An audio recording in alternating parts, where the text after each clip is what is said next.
Iya, kita ini hampir kesulitan ya untuk bisa menghentikan kekejaman yang dilakukan oleh Israel.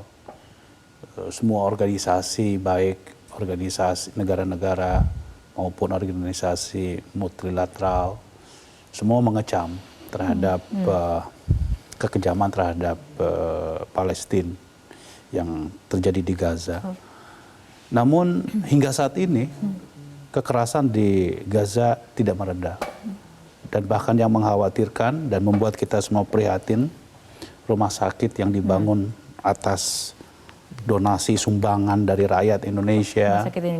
Rumah sakit Indonesia pun juga sekarang tidak bisa beroperasi dan bahkan mendekati pada hancur gitu ya.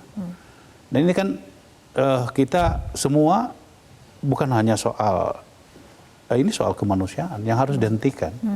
Dan karena itu tekanan kita harus terus dilakukan dalam rangka bagaimana memastikan harus ada jalan keluar terhadap penyelesaian damai bagi apa yang terjadi di saudara-saudara kita di Gaza. Dan menurut saya cara pemboikotan terhadap produk-produk Israel sebagai sebuah himbauan moral yang dilakukan oleh MUI, saya kira ini dapat menggerakkan dan menganggap bahwa ini berpengaruh.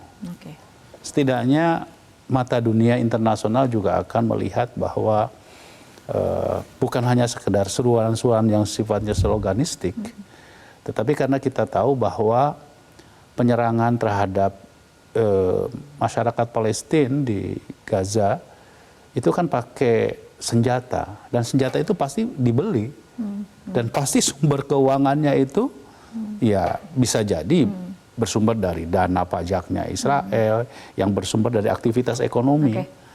Nah, bagi kita upaya untuk menghentikan itu, mencari jalan keluar terhadap berbagai kekerasan tersebut, ya harus dilakukan dengan berbagai macam cara. Diplomasi yang dilakukan oleh pemerintah terus dilakukan, kemudian pendekatan terhadap berbagai organisasi seperti PBB, organisasi konferensi Islam juga dilakukan. Termasuk gerakan boykot juga? Termasuk gerakan dari civil society yang dilakukan oleh salah satunya MUI. Dan itu kemudian kita lihat begitu luar biasa simpati publik di Indonesia di berbagai kota gitu. Itu menurut saya sesuatu yang seharusnya juga menjadi perhatian kita semua. Baik. Gitu. Hanya tentu kita juga harus mengidentifikasi karena berbagai kemarahan publik terhadap Israel ini gitu ya, harus kemudian kita atasi dengan tidak menimbulkan dampak yang terlalu besar juga terhadap misalnya situasi ekonomi kita. Nah, itu dia. Cara baru mendapatkan informasi. Download Metro TV Extend sekarang.